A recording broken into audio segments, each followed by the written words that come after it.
Most franchise industry professionals, other franchise brokers and consultants, they simply don't know how resales work. If you've never owned a business before, if you've never managed a team before, hired and fired, then stepping into resale could be way beyond your capacity. You can be the individual who you're like, hey, I'm willing to leave my job. I'm willing to work hard. I just don't have all the finances. And basically, you just want to find someone, you just want to find your opposite, right? You want to find the yin to your yang, someone who's got the money, but doesn't want to run the day to day. And you're like, hey, let's work out a deal. Sales and marketing is everything. It's the lifeblood of the business, right? And so if you're great at operations and logistics, but you suck at sales and marketing, well, great. You're going to have a fantastically run business that barely makes money. All right, guys, welcome to the Franchise Empire Show. Today we got a cool one. We're going to keep it short and sweet, and we're going to dive into 4 secretive franchise buying strategies.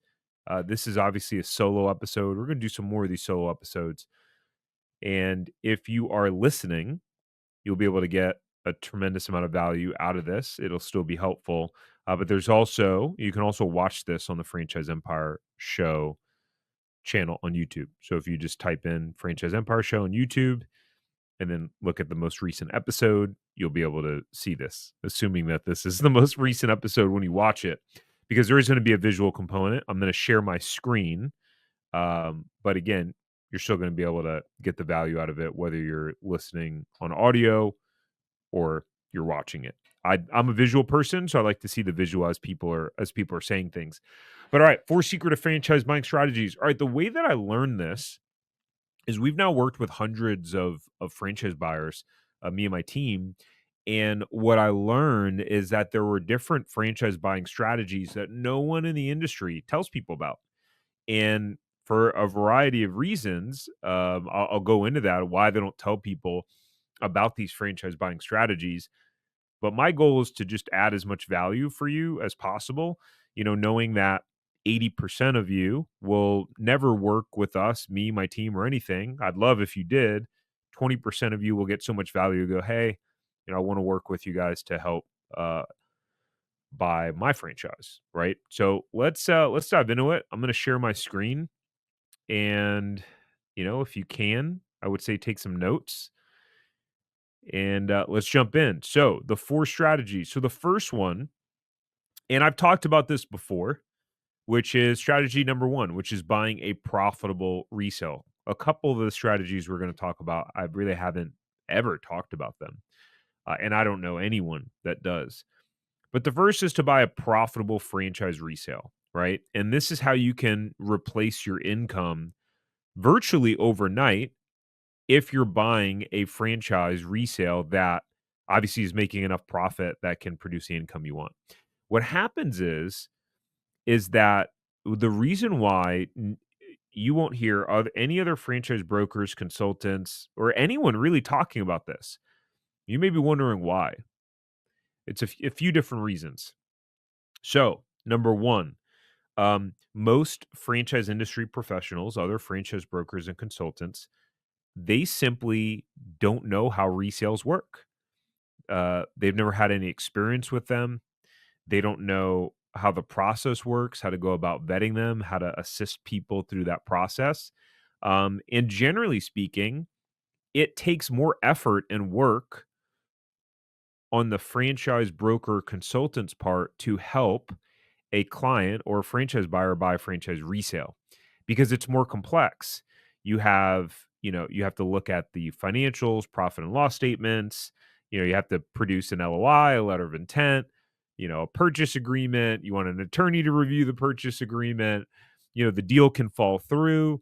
And so, unfortunately, a lot of people in the industry that help franchise buyers is they're just trying to get them from point A to point B as quickly as possible with the least amount of resistance. And so a new franchise is much easier because there's nothing to look at to potentially go, oh, this business did this and this is a red flag, or there's not as many nuances and variables where the deal could, let's say, fall apart.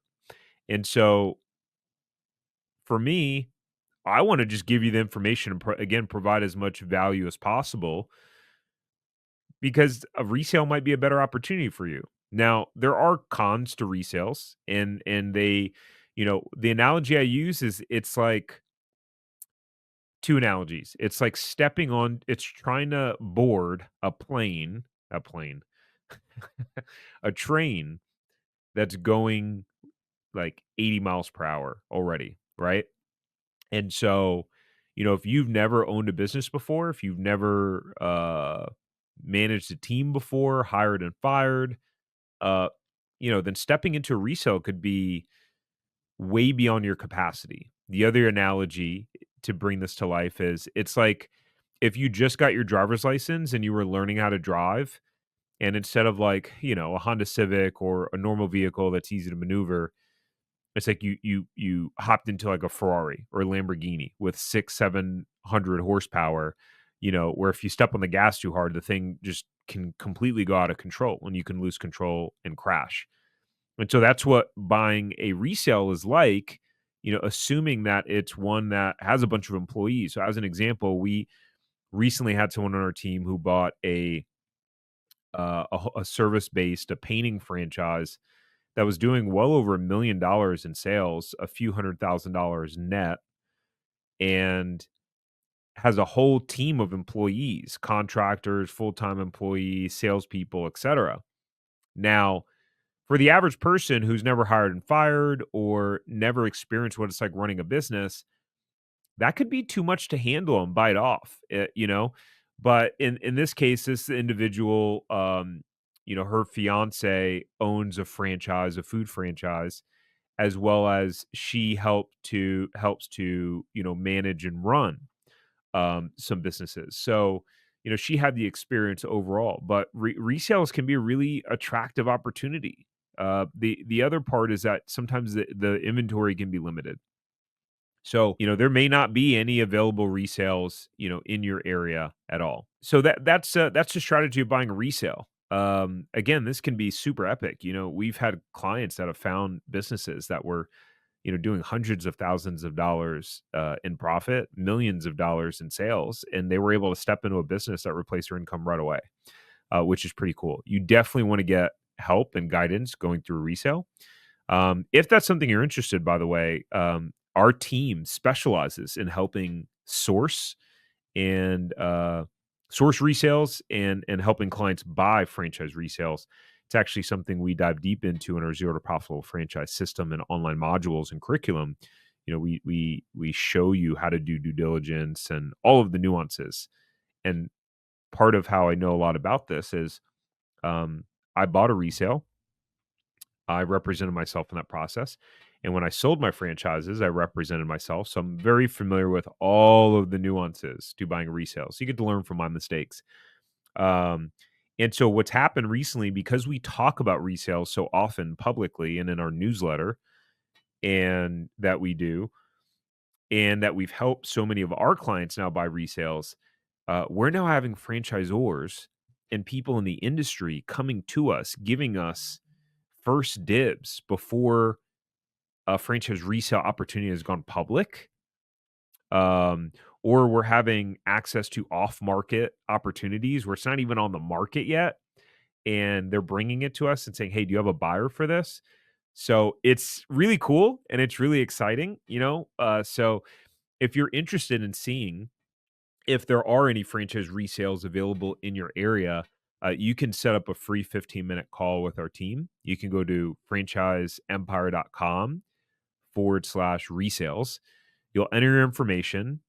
You do need to have at least, at bare minimum, $150,000 net worth. Bare minimum. Ideally, you have $250,000 plus net worth. Even more ideally, you have $500,000 net worth. That's when you're just going to have the best opportunity to get approved for a loan, all the different things that come with it. So you can check that out. So our team have looked into a few hundred franchises and put together a list of 5 low-cost franchises that all make $1 million or more and that have a proven track record of both happy and profitable franchisees. So if you have a net worth of at least $150,000 and you want to see if the territory that you want is still available for any of these franchises, then you can go to franchiseempire.com/check territory. All right, let's get back to the episode. And let's go to strategy number 2, which is getting an operating partner or an investor, right? So, this is how you can build a successful business franchise without actually operating the day to day and without becoming a slave to the business. So, this is getting more and more common. We actually have people that have been reaching out to us who are very successful people, people that make hundreds of thousands of dollars a year in their career. They're overall pretty happy, but they're like, "Hey, yeah, I'd like the idea of building up a side income," but they don't want to run the day-to-day of the business because they either don't want to leave their job or, they're in a position where they can't leave their job. And so in these instances, they're going, "Hey, do you have any like potential operating partners where, we can give them an equity a percentage equity in the business and have them run the day to day?" And so this is a way for you if you're someone who's going, "Okay, I really want to stagger into franchise ownership. I really like the idea of it." And this is a great strategy for, someone who's managed people before. Maybe you've managed professionals specifically before. You know how to hold weekly meetings, review KPIs. Like, you have a pretty strong skill set overall in managing and leading. This could be a great opportunity. If you don't, could be a recipe for disaster, because if you don't have the right leadership lid and leadership characteristics to lead someone who's your operating partner, and if they need some leadership, it could fall apart. So, but there's so many different ways to structure it, and really you can be on both sides of the equation. You can be the individual who you're like, "Hey, I'm willing to leave my job. I'm willing to work hard. I just don't have all the finances." And basically, you just want to find someone, you just want to find your opposite, right? You want to find the yin to your yang, someone who's got the money but doesn't want to run the day to day. And you're like, "Hey, let's work out a deal." So, as an example, we had we had a client that he he bought a service-based franchise, and actually in his validation process, while he was validating with a franchisee across the country, a top performing franchisee, that top performing franchisee said, "I want to partner with you." And that top performing franchisee in the system put up 10% of the money, and will have 10% of the ownership of our client's territory and franchise business. And now, our client, who's never run a business like this before, gets the benefit of partnering with a franchisee who's one of the top in the system.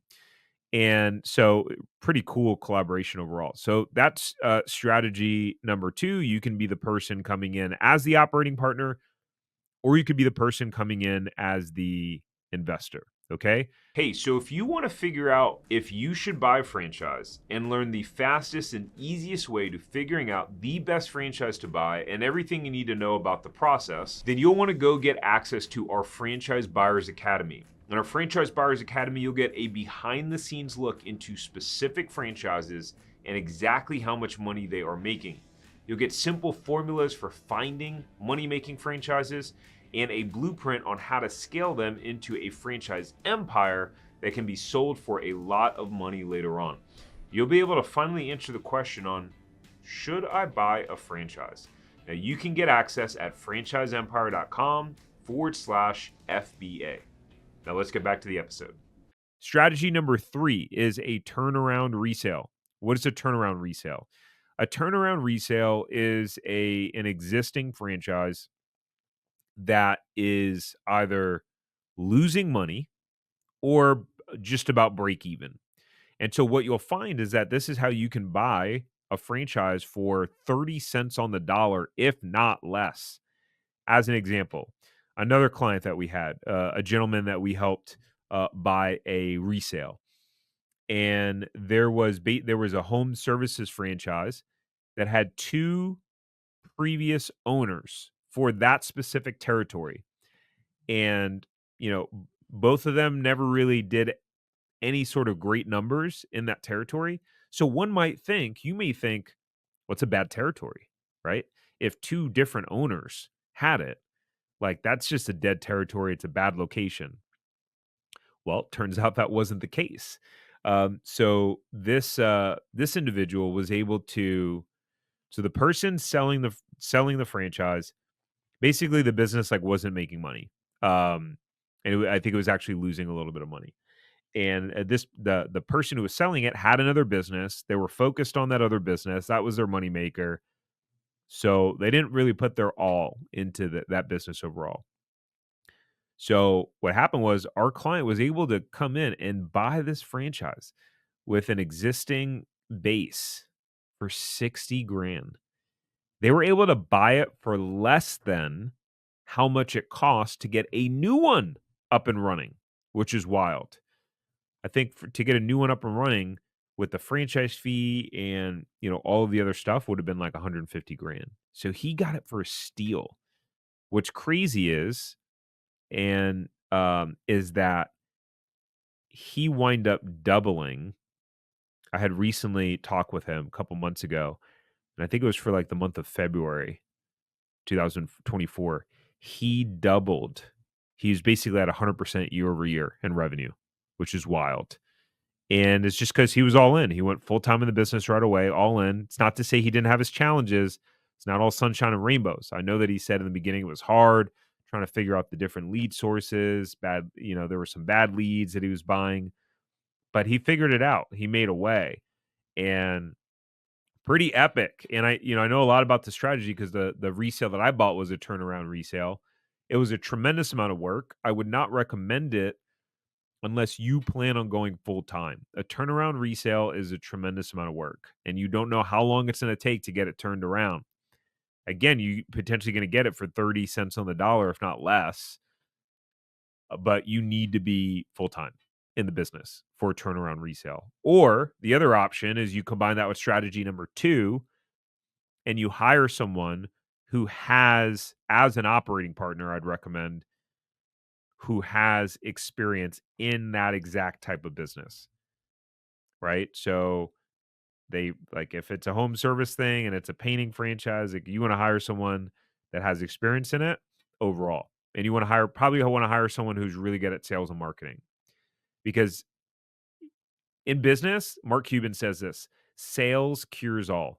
Sales and marketing is everything. It's the lifeblood of the business, right? And so if you're great at operations and logistics, but you suck at sales and marketing, well, great. You're going to have a fantastically run business that barely makes money because the more sales you can generate, the more people you can hire. The more people you can hire, the more flexibility and freedom it creates for you and the business, right? If you can crush it in sales, even if the back end is uh, if you're with kids, I'm going to curse for a second, is a shit show. Even if the back end of the business is a shit show, then you can hire someone who can make it all organized and run it clean and efficiently, right? So, um, focus on sales and marketing. Super, super, super, super key. Last but not least, number 4 is a franchisor resale, right? And a franchisor resale, and for those of you watching visually, this is the wrong description here that it shows on the screen. But a franchisor resale is simply a franchisor who's selling a corporate unit. So what happens is you have some franchisors that have corporate units or what they call affiliate units that they're operating. And what happens is sometimes they want to get out of that business. They, for whatever reason, whether they want to raise more capital to grow, that's part of the reason sometimes, right? If they have 4 locations or territories that they can offload for 600 grand each, that's $2.4 million that they now can raise immediately to inject capital in the business to hire and expand, and then be laser focused on recruiting and supporting franchisees as opposed to running corporate units. So you'll have franchisors that sell off these corporate units. And it's not always done publicly either. Sometimes it's done behind the scenes. They'll sell it off to existing franchisees, right? So it's an interesting opportunity. And sometimes the franchisor may be thinking about it, but they don't have it listed. So you might be able to ask them, like, hey, I know that you have a corporate run location 20 minutes from me. You guys open to selling it? And again, sometimes they would do that, which is pretty cool overall. So those are the four strategies. If you're watching on YouTube, let me know what you think about it below. Which strategy would you gravitate towards overall? And uh, we probably put a commercial at some point in this podcast episode, but for some other things that we have. But every week we put out a newsletter where we show one franchise resale, specific franchise resale in some area of the country. We show how much sales it's making. We'll tell you about the franchisor. Sometimes we even have access to what the cash flow is. But most of the time, you have to fill out an NDA, non-disclosure agreement, to access that first, and we can't talk about that publicly. We also show you a franchise of the week where we break down just a franchise that, and we break down their sales, their startup costs, pros and cons of their business model. And so you can get that at franchiseempire.com/newsletter. It's completely free. We send it out at 8 a.m. Sundays in your inbox. You'll be able to read through it. And then on Mondays, we go live, and me and Kevin, who helps to run our brokerage team and works with our clients in finding franchises, we go live and we talk through the opportunities. We've gotten a lot of really good feedback. People tend to really like it. So you should check it out. You go to franchiseempire.com/newsletter. You just enter your email and boom, you'll get that every Sunday in your inbox. So thanks for tuning in. Looking forward to seeing you on the next episode. Peace out. Hey, before we go, thank you so much for listening to this episode. Please subscribe here on YouTube if you haven't already. And the biggest thank you that you could ever give me is to share this episode with someone who you think will benefit. That means that we can share this message with more people and hopefully positively inspire them like we have you. So thank you. And until next time, go build your empire.